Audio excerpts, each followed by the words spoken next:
आज हम लोग क्लास 10th मैथ का मॉडल पेपर 2020 का सॉल्व करने जा रहे हैं, जिसका कोड है 822 MW। आइए हम लोग इसका पहला ऑब्जेक्टिव क्वेश्चन देखते हैं। कह रहा है कि 1 से 15 तक की सम संख्याओं का समांतर माध्य ज्ञात कीजिए। अगर आपसे कोई कह दे कि संख्याओं का समांतर माध्य ज्ञात कीजिए, तो आप जानते हैं कि संख्याओं का समांतर माध्य होता है संख्याओं का समांतर माध्य बटा पदों की संख्या। तो अगर 1 से 15 तक सम संख्या देखा जाए, सम संख्या 1 से 15 के बीच में सम संख्या देखा जाए तो आएगा 2, 4, 6, 8, 10, 12, 14। ये सभी सम संख्याएं हैं। कह रहा है कि इनका समांतर माध्य निकालना है, तो समांतर माध्य बराबर सम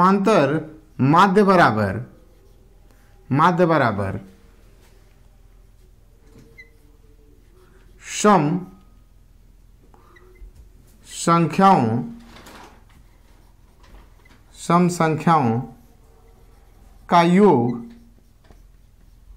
बटा पदों की संख्या।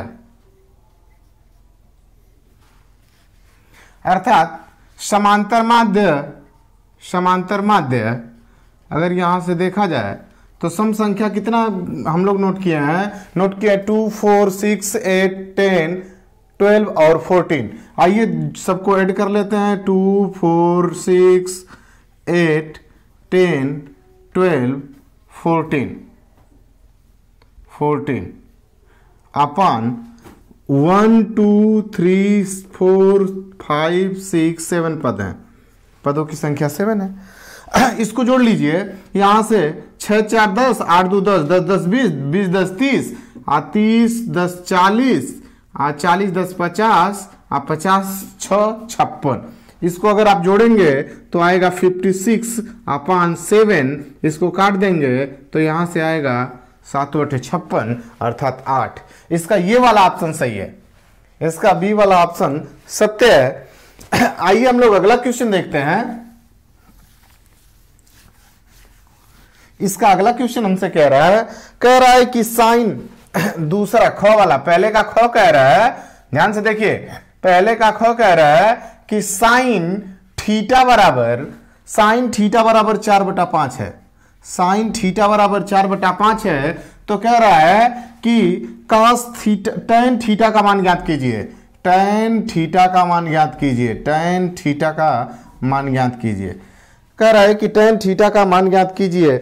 अच्छा देखिए, अगर हमको tan थीटा का मान पूछ रहा है, तो अगर sin थीटा हमसे किसी का मान पूछे, अगर हम यहां चाहें तो cos थीटा बराबर लिख सकते हैं कि √1 - sin स्क्वायर थीटा। तो अगर cos थीटा बराबर √1 - इसका मान होगा 4 का स्क्वायर बटा 5 का स्क्वायर, यहां से हो जाएगा √1 - 4 चौको 16 बटा 50 25। यहां से हो जाएगा, जब अंडर इसमें इसको करेंगे तो 25 - 16 बटा 25, यहां से बाहर करेंगे तो आएगा 9 बटा 25। ये भी करड़ी में आएगा, इसको करड़ी से बाहर करेंगे तो आएगा 3/5। tan थीटा का मान पूछ रहा है। अगर tan थीटा का मान पूछ रहा है आपसे कि tan थीटा बराबर, तो आप लिख सकते हैं कि sin थीटा बटा cos थीटा। sin थीटा का मान है 4/5 अपन cos थीटा का मान आपने निकाल लिया है 3/5। 5 से 5 को काट दीजिए, आंसर आ जाएगा 4/3। यही आंसर आपका सत्य होगा, 4/3। इसको कर लीजिएगा, चाहे साइन का मान पूछे, कास का मान पूछे, tan का मान पूछे, जिसका मान भी पूछे, एक का मान दिया रहे आप आसानी से निकाल सकते हैं। अगर यहीं से आपको काट का मान पूछता तो काट का मान आप लिख लेते काट थीटा बराबर 1/tan थीटा, और इसको इन्वर्स कर देते 1/4/3। ये ऊपर चला जाता, 3/4 इसका मान हो जाता। यहां से आपको सेक का मान पूछता तो इसका उल्टा कर देते, अब सेक का मान हो जाता। इसका मान उल्टा कर देंगे, कोसेक का मान हो जाएगा। तो आप जिसका मान चाहें उसका मान निकाल सकते हैं, इसमें आपको किसी प्रकार की दिक्कत नहीं है। अगला क्वेश्चन कह रहा है कि यदि समीकरण कह रहा है एक समीकरण दिया है, क्वेश्चन कह रहा है तीसरा का पहले का गो कह रहा है आपसे कि यदि समीकरण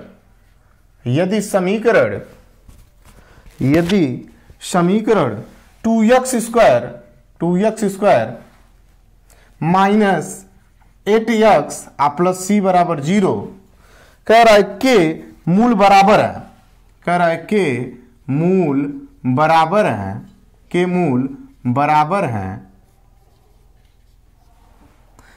बराबर हैं तो c का मान ज्ञात कीजिए।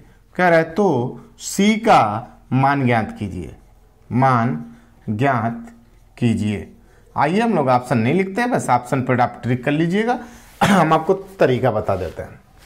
कह रहा है यदि समीकरण 2x square plus 8x plus c बराबर 0 के मूल बराबर हैं तो c का मान ज्ञात कीजिए। जब मूल बराबर होते हैं, आपने नेचर में पढ़ा होगा, द्विघात समीकरण के नेचर में, प्रकृति में पढ़ा होगा कि अगर उसके मूल बराबर होते हैं तो d का मान 0 होता है। अच्छा, d बराबर होता है b स्क्वायर माइनस 4ac। चूंकि अगर एक इक्वेशन लिखें कि ax square plus bx plus c बराबर 0 तो आप कह सकते हैं कि x स्क्वायर के कोफिशिएंट को आप a कॉल्ड करते हैं और x के कोफिशिएंट को b कॉल्ड करते हैं और जो कांस्टेंट होता है उसको c कॉल्ड करते हैं। मतलब अगर यहां से कंपैरिजन करें इससे तो हम कह सकते हैं कि a बराबर 2 है, एक्स स्क्वायर का कोफिशिएंट, यहां भी एक्स स्क्वायर का कोफिशिएंट a बराबर 2 आ गया। अगर यहां से देखें, यहां से इसका कंपैरिजन कर दें तो b बराबर आ जाएगा -8 और यहां से इसका कंपैरिजन कर दें तो c बराबर आ जाएगा कुछ नहीं, c बराबर c है, इसी का मान ज्ञात करना है। तो अगर इसका मान d का मान 0 हो जाए तो b का मान -8 का स्क्वायर -4 a का मान आपको दिया है, a का मान कितना भैया 2 आगुड़े इसका मान c का मान ज्ञात करना है। यहां से आप हो जाएगा 8 64, यहां से हो जाएगा 64 माइनस 8c बराबर 0। अगर इसको आप उधर करते हैं तो ये हो जाएगा -8c बराबर -64, माइनस से माइनस कट गया, c बराबर आ गया 64 बटा 8, इसको आप काट देंगे तो यहां से आएगा 8 64 8, मतलब c का मान आ गया 8। आप टिक कर लीजिएगा, 8 ऑप्शन दिया है, उसका आंसर 8 होगा। आइए अब हम लोग अगले क्वेश्चन की तरफ चलते हैं। अगला क्वेश्चन हमसे कह रहा है कि दो बिंदु दिए हैं, एक पॉइंट दिया है -2 और 6। कह रहा है कि -2 और 6 और -2 और 10 को मिलाने वाली रेखाखंड के मध्य बिंदु का निर्देशांक ज्ञात कीजिए। कह रहा है कि एक रेखा है, इसके दो कोऑर्डिनेट, अगर इसको हम a मान लें, इसको b मान लें और इसके कोऑर्डिनेट दिए हैं -2 6, इसका कोऑर्डिनेट दिया है -2 10। कह रहा है कि दोनों रेखाएं अगर दोनों पॉइंट को एक लाइन में मिलाएं तो इनके मध्य बिंदु, इस पॉइंट का निर्देशांक ज्ञात कीजिए। तो हम जानते हैं कि मध्य बिंदु का निर्देशांक होता है, उसके लिए फार्मूला होता है कि x बराबर x1 प्लस x2 बटा 2 और y बराबर होता है y1 प्लस y2 बटा 2। x1 का मान क्या है, इसको हम x1 कहते हैं, इसको y1 कहते हैं, इसको x2 कहते हैं और इसको y2 कहते हैं। इसमें उठा के रख लीजिए, x बराबर x1 का मान -2 x2 का मान -2 बटा 2 अर्थात -2, x का मान -2 आ गया। अगर इसकी बात करें, y की बात करें तो y बराबर आप कर सकते हैं, y का मान आपको दिया है 6 प्लस 10 बटा 2, यहां से हो जाएगा 16 बटा 2 मतलब 8। तो कोऑर्डिनेट आपका आ गया -2 और 8, इसको आप कर लीजिए।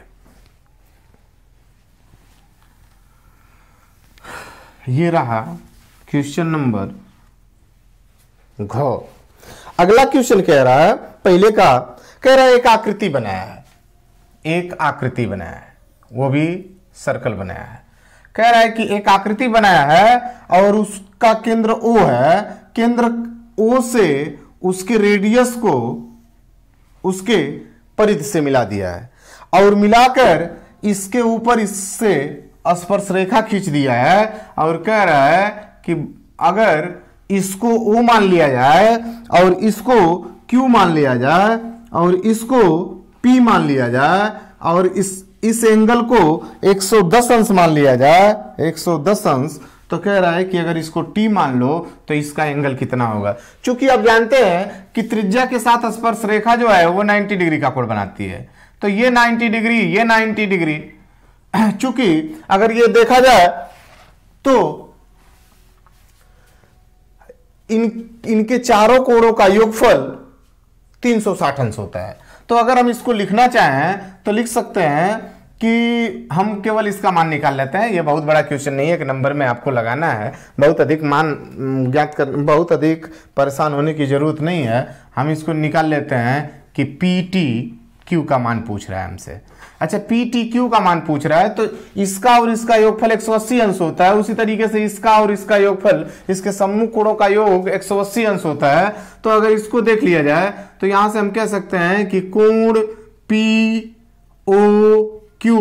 प्लस कोण PTQ बराबर 180 अंश लिख सकते हैं। इसका मान चूंकि हमको दिया है 110 अंश, इसका मान 110 अंश, तो कोण PTQ बराबर 180 अंश, तो कोण PTQ बराबर 180 माइनस 110 बराबर यहां से आ जाएगा 70 अंश, यहां से आ जाएगा 70 अंश। आइए, ये एक नंबर का क्वेश्चन है, ऑब्जेक्टिव क्वेश्चन है, बहुत अधिक बहस करने की जरूरत नहीं है। अगला क्वेश्चन कह रहा है कि अगर एक लंब वृत्तीय बेलन के आधार का क्षेत्रफल 9 पाई सेंटीमीटर स्क्वायर हो। कह रहा है एक लंब वृत्तीय, ध्यान से सुनिए, कह रहा है कि एक लंब वृत्तीय बेलन, लंब वृत्तीय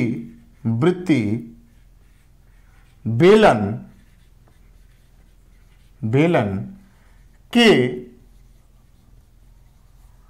आधार का क्षेत्रफल कह रहा है 9 पाई सेंटीमीटर स्क्वायर है। चूंकि आप जानते हैं कि बेलन के, कह रहा है कि इसका व्यास ज्ञात कीजिए, पूछ रहा है हमसे इसका व्यास, यही पूछ रहा है। अगर इसका व्यास पूछता है तो हम कह सकते हैं कि लंब वृत्तीय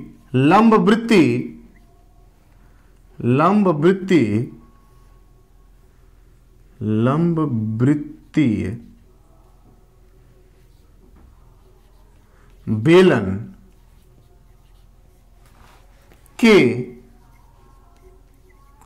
आधार का क्षेत्रफल बराबर पाई आर स्क्वायर। हम मान लेते हैं कैपिटल आर उसकी त्रिज्या है। तो अगर यहां से इसका क्षेत्रफल लिखें तो हम लिख सकते हैं कि पाई आर स्क्वायर बराबर 9 पाई।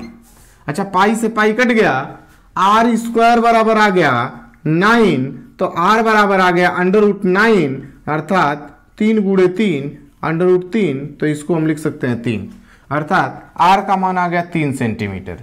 चूंकि हमसे डाया पूछ रहा है तो डी बराबर होता है 2r, मतलब 2 गुणे 3, 3 दूनी 6 सेंटीमीटर, इसकी डाया हो जाएगी 6 सेंटीमीटर। आइए अगला क्वेश्चन देखते हैं। इसका अगला क्वेश्चन है, कह रहा है कि एक सर्कल दिया है, एक सर्कल है और एक सर्कल की 2 जीवाएं हैं।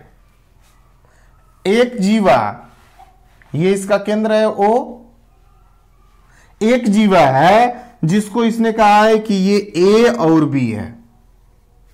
एक जीवा है जो A और B है, दूसरी जीवा है जो इसको E पॉइंट पर काटती है, और उसको इसने कहा है कि ये D पॉइंट है और ये C पॉइंट है। कह रहा है कि इसकी लेंथ 4 सेंटीमीटर है यहां से यहां तक, और इसकी लेंथ यहां से यहां तक 2 सेंटीमीटर है, इतना है। कह रहा है कि अगर इसकी लेंथ इतना और इसकी लेंथ इतना, तो आपसे पूछ रहा है कि AE गुणे EB का मान पूछ रहा है।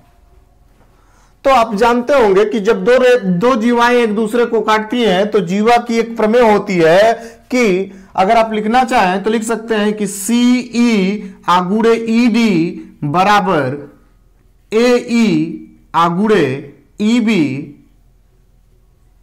ये जीवा प्रमेय है, ये जीवाओं के लिए प्रमेय होती है। जब दो जीवाएं एक दूसरे को काटती हैं तो इसको जीवा प्रमेय कहते हैं।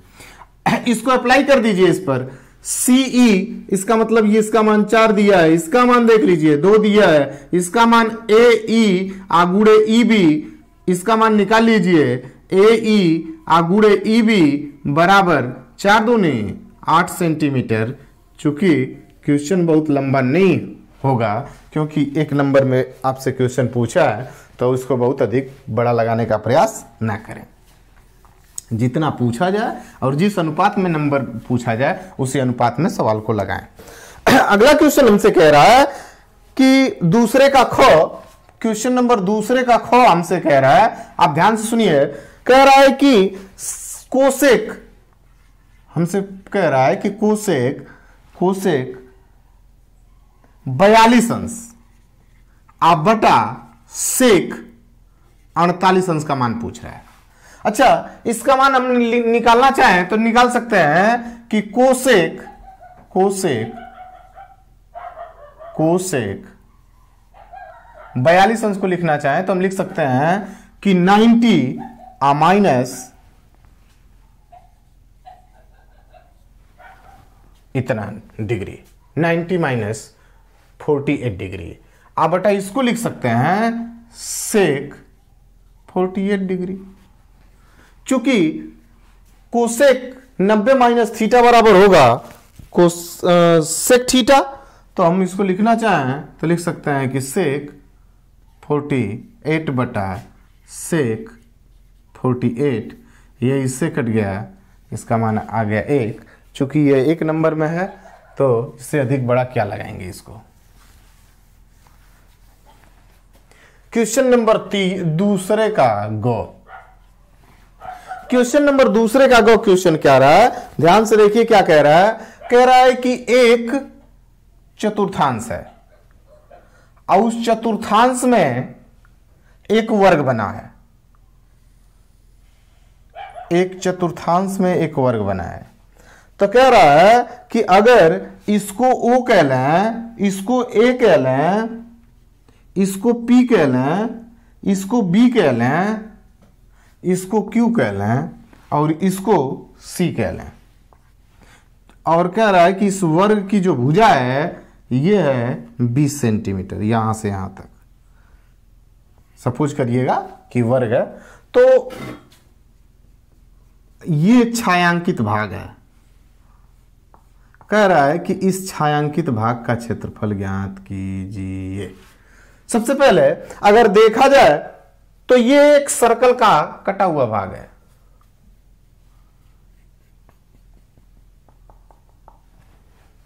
कटा हुआ भाग है या त्रिज्यखंड है। तो अगर इसकी बात करें, आइए इसकी बात कर लेते हैं। हम कह सकते हैं कि पहले चतुर्थांश में अगर इसके इस वाले पोर्शन का मान ज्ञात करना चाहूं तो वर्ग में जब ये 20 सेंटीमीटर है तो ये भी 20 सेंटीमीटर होगा, ये भी 20 सेंटीमीटर होगा और ये भी 20 सेंटीमीटर होगा। चूंकि अगर ये 20 सेंटीमीटर है, ये 20 सेंटीमीटर है, अगर OB का मान निकालना चाहेंगे तो OB बराबर हो जाएगा अंडर रूट OA का स्क्वायर प्लस AB का स्क्वायर, मतलब अंडर रूट यहां से आएगा OB 20 का स्क्वायर धन 20 का स्क्वायर, मतलब यहां से आ जाएगा 400 धन 400 बराबर आ जाएगा अंडर रूट 800, और 800 को हम लिख सकते हैं 20 कड़ी में 2, 20 कड़ी में 2 लिख सकते हैं। इसका मान हो गया 20 कड़ी में 2। देखिएगा इतना सेंटीमीटर ये आ गया। अच्छा, अगर एक चतुर्थांश में अगर इसको देखा जाए तो ये एक रेडियस है, रेडियस के द्वारा एक सर्कल का निर्माण होगा, तो हम इसके त्रिज्यखंड का क्षेत्रफल निकाल लेते हैं और त्रिज्यखंड के क्षेत्रफल में से वर्ग के क्षेत्रफल को घटा लेते हैं। तो हम लिखेंगे छायांकित भाग का क्षेत्रफल बराबर, इसको अगर लिखें तो कह सकते हैं कि पाई r स्क्वायर आ बटा 4 आ माइनस भुजा का स्क्वायर।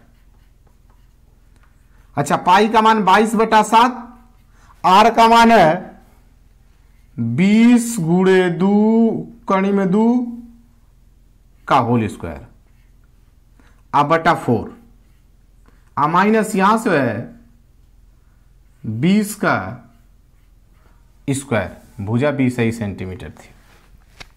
अगर यहां से देखा जाए तो यहां से आएगा 22/7 गुणे, यहां से आएगा 20 गुणे 20 आ गुणे 2 आ बटा 4 आ माइनस 400, इतना आएगा। इसको पूरा हल करेंगे आप, तो पूरा हल करने के बाद आपको आएगा, आप हल करिए, इससे काट दीजिए, 2 कट गया, यहाँ 10 आ गया, और इससे पूरा भाग देंगे आप तो आएगा 228.57 सेंटीमीटर। हल करके देख लीजिएगा। आइए अगला क्वेश्चन देखते हैं।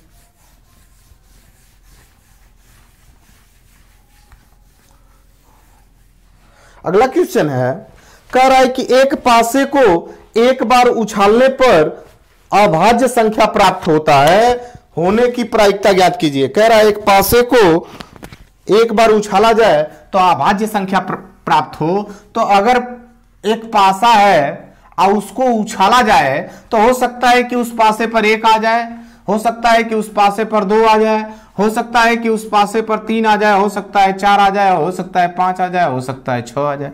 उस पासे पर ये कोई नंबर आ सकता है, लेकिन कह रहा है कि पासे को इस प्रकार उछालिए कि इस पर अभाज्य संख्या है। तो हम देखें तो कह सकते हैं कि अभाज्य संख्या जो है, इसको हम कह सकते हैं कि 1 2 है, 3 है और 5 है। मतलब अगर इसकी संभावना देखा जाए तो 3 नंबर है, अगर इसकी संभावना देखा जाए तो कुल 6 नंबर है। अगर इसको हम एस कह लें तो प्रोबेबिलिटी प्रायिकता बराबर होती है, प्रायिकता बराबर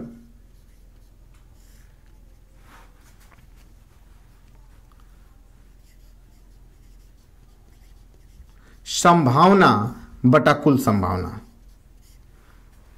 संभावित संभावना लिख लेना, संभावित संभावना बटा कुल संभावना। संभावित संभावना 3 है तो 3 बटा यहां से 6, मतलब अभाज्य संख्या के आने की प्रायिकता 1/2।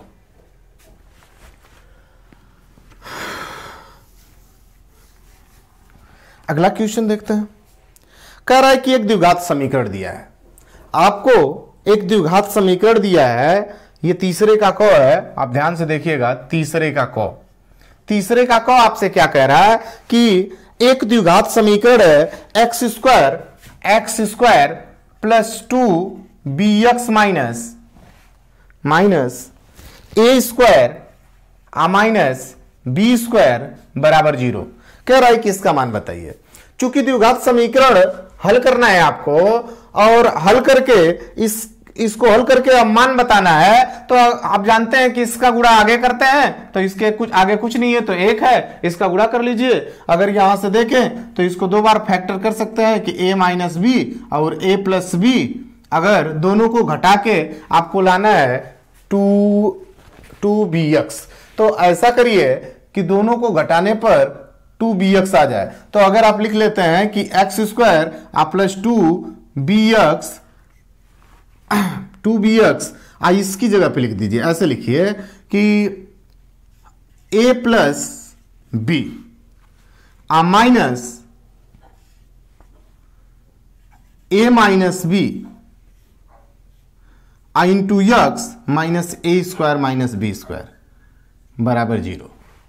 यहां से x square plus a plus b into x minus यहां से हो जाएगा a minus b into x minus a square minus b square बराबर 0।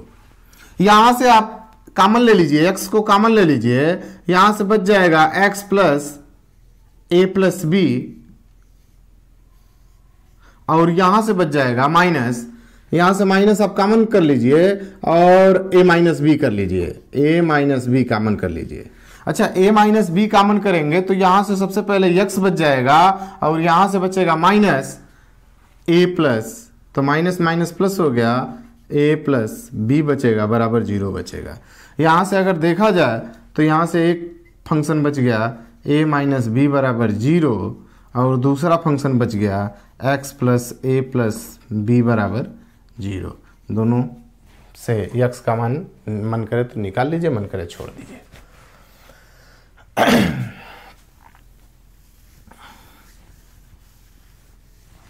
कह रहा है तीसरे का खो, तीसरे का खो क्या कह रहा है?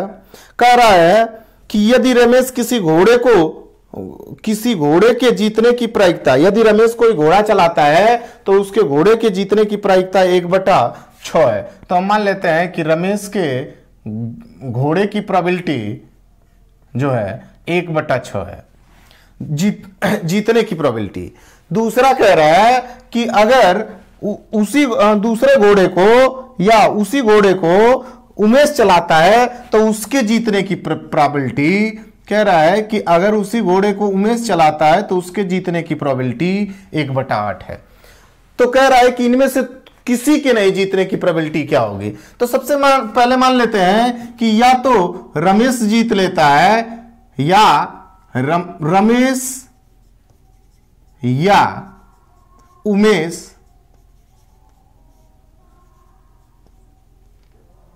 किसी के जीतने की प्रोबेबिलिटी, प्रायिकता,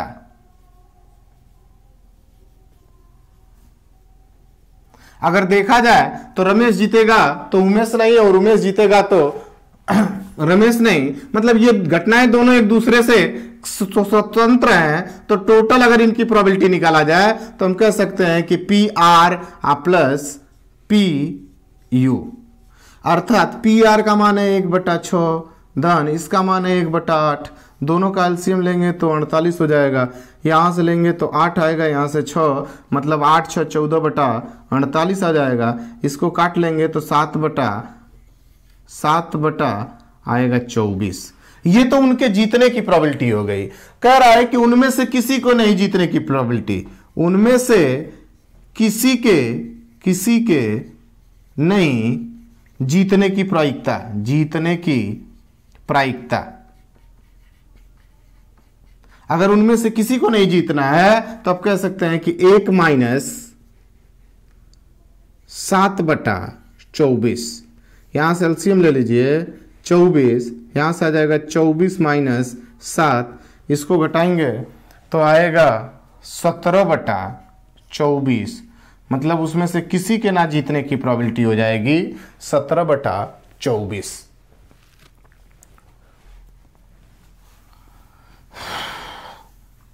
बहुत गर्मी है।